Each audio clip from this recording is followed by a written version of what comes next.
Good morning, everyone. Welcome back. Thank you for joining us. We're glad that you're here. I'm Steve, And I'm Scott. and together we're Backyard Musings, the science and technology channel. Yeah, and today we're talking about I think one of Steve's more favorite topics, and that is a tapeworm. Um, I wish I had anyway, one that I could lose some weight fast. yeah, and I can just give you a heads up. This is definitely going to be a word butchering day. Not that they aren't anyway, but this is going to be probably even more so. But anyway, let's get into it. Here we go. New research suggests a dangerous tapeworm detected in coyotes for the first time that has been spreading in humans and dogs through the United States and Canada has now reached the Pacific Northwest. This raises new public health concerns. The parasite, Echinococcus multilocularis, commonly infects coyotes, foxes, and other canids and can cause serious illness in dogs and humans. Would you like to know more? That slide. It almost looks like a decoration on a cupcake. I or know. the or the those what were those black things? The they were chocolate cupcakes, right? And you had white icing on them.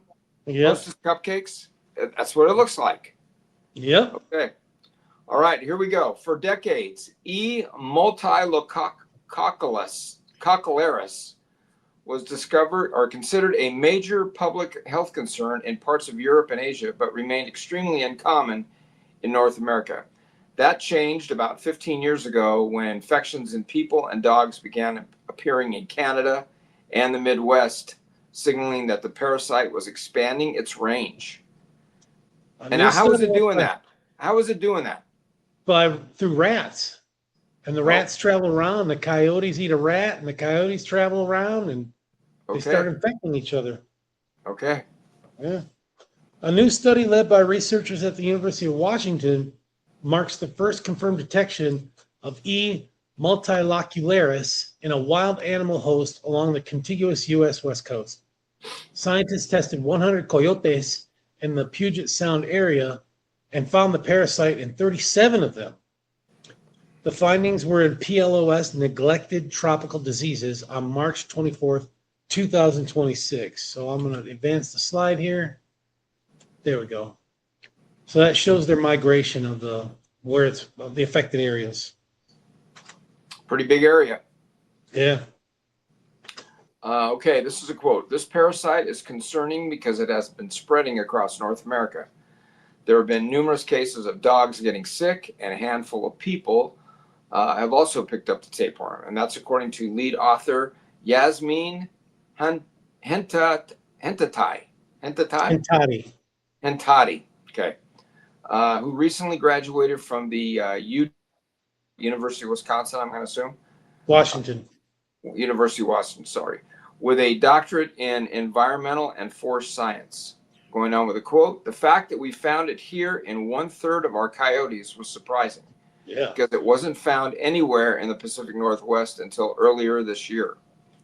Yeah, it just exploded. When E. multilocularis infects animals or humans, it can produce cancer like cysts in the liver and sometimes other organs. Without treatment, the infection may become fatal. Not every infected animal becomes ill. The parasite has a complicated life cycle involving multiple species. Coyotes and other canids carry adult worms in their intestines, often without symptoms. These worms release eggs through feces. Sounds lovely. Yeah. Rodents become infected after consuming food contaminated with coyote feces. The parasite eggs then travel to the liver, where they form cysts that can weaken or kill the animal. Coyotes become infected again when they eat infected rodents. It's So like a it's a circle of circle. life, you know? Yeah, exactly.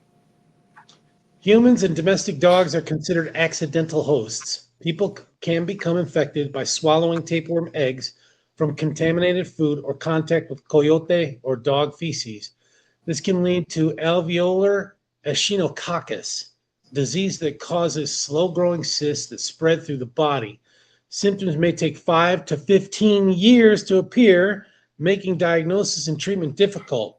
But if you've got AI, it might go quicker. The World Health Organization ranks alveolar and Echinococcus among the world's top 20 neglected tropical diseases and considers it the third most important foodborne illness globally. Many countries closely monitor its spread.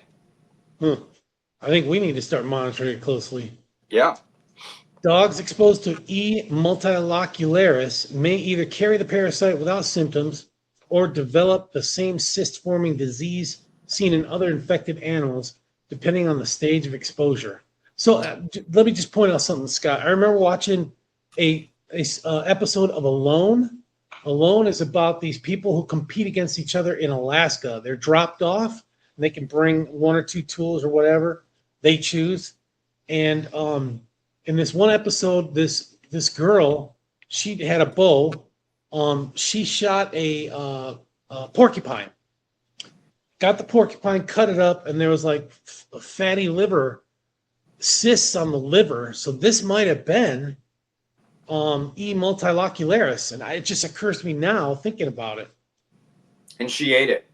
No, she did not. She saw the cysts and said, "Nope, not going to eat this animal. Too bad. I'm going to have to starve a little bit longer." Yeah, I've seen that show. Not regularly, but I've seen a few episodes, and it can be pretty disgusting. I don't know why. They got to go 100 days without talking to anyone, and well, I mean, eating what they catch. There's a cameraman, right, that follows them. Yeah, periodic. No, they film themselves. They take a camera. They get issued a camera and taught how to use it, and they film themselves. But every so often, they do a mandatory health and welfare check, like every 30 days or something like that. So 3 times. Yeah, and they're in contact with these people because if something happens to them, they get there right away. And yeah, but I mean, 100 days without human contact, with very rare human contact, that can work on your brain a little bit. Yeah, well, you got to be a little twisted just to want to even do that, right? I mean, all for $10,000. Yeah, I was going to say it's not a lot of money. I couldn't remember the exact amount, but I know it's not I'm millions. doing it for my children. Yeah, just crazy. So, all right, another quote: to minimize the risk of dogs getting infected with E. multilocularis, owners should not let them prey on rodents or scavenge their carcasses. Yeah, again, what do you do when your dogs are just out and about? Shock collar, man. Shock collar. I guess. And that's according to co-author, Guilherme Verroque, an associate professor and director of the Parasitology Diagnostic Laboratory at the Texas A&M University College of Veterinary Medicine and Biomedical Sciences. So, Scott, they make shock collars for husbands. Wives can get these so they can train their husbands. Great. Okay. Verroque also recommended routine veterinary care, parasite testing, and preventative medications for worms and ticks. Although researchers detected the parasite in more than 1/3 of the coyotes tested, there is still limited evidence of widespread transmission to other animals. One study identified 7 dog infections in Washington, Oregon, and Idaho since 2023, including 5 in Washington. No human cases have been reported on the West Coast. But we had a lot of coyotes, though. Yeah. I mean, we have them roaming our neighborhoods now. Yes, we do. Yeah. Okay. This is another quote. The reason that it's so high in coyotes is because they are regularly eating raw rodents, and that is the primary way for them to get infected.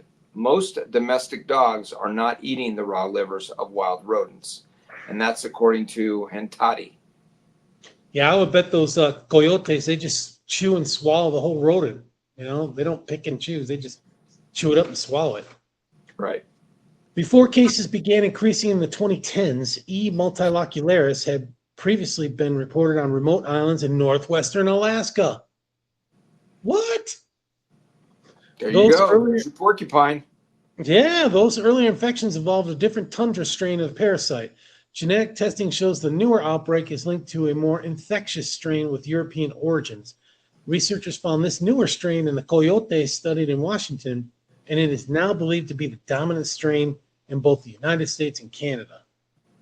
Neither the United States nor Canada requires dogs to be dewormed when entering the country. That just seems ignorant to me. Yeah. Which researchers say could have contributed to the parasite spread.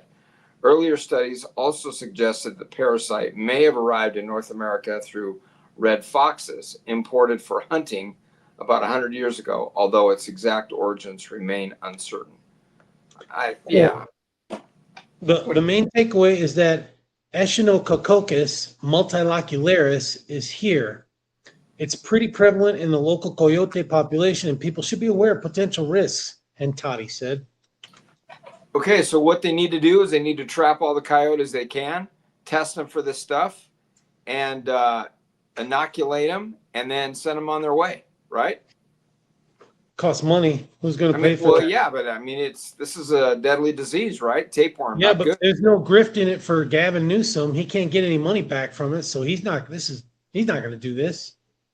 Well, I'm thinking though, at least where it is, right? They should be doing this in Washington and the border states in that one slide. Where was that one slide you just had there that showed the dip into the U.S.? Yeah. Let me try. You know, and here. why isn't Canada getting on this?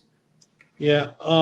So Oregon and Montana? Washington are blue states. They're not. Their solution is just to wipe them out, just destroy them. They don't care about helping them. Yeah. So what is that? A section there. It looks like Nevada, right? Yeah. 2020s. Yeah, Nevada in the top right corner. Looks like Wyoming, Colorado. Oh, no, Nevada's not hit. Nevada, so Utah, Colorado, yeah, and Utah. I don't Oklahoma. see anything in Utah. But no, isn't that little black speck there at the bottom there around? Isn't that where the 2020s it says? Oh yeah. So that's Dark, like oh Las yeah, Vegas yeah, area, you're right. Yeah, Las Vegas, Henderson area, yeah, and yeah. then I see it now. upstate Oregon. Looks like Idaho, Montana, Colorado. I mean, I'm not Idaho. Wyoming. Is that Nebraska? No. What's below Nebraska? Kansas. And then Kansas, next to Kansas is what? Is that Missouri. Is that Missouri? Yeah. Big section there. And then over there, it looks like upstate Maine, New York. Yeah. Big time up there. Yeah. So why aren't they trapping these things and you know, checking them out? And if they're sick, you know, unfortunately destroy them. You know, I don't know what else to do. I think they crossed the border illegally. Maybe that's the C in CBP, right? Yep. Coyote Border Patrol. Okay.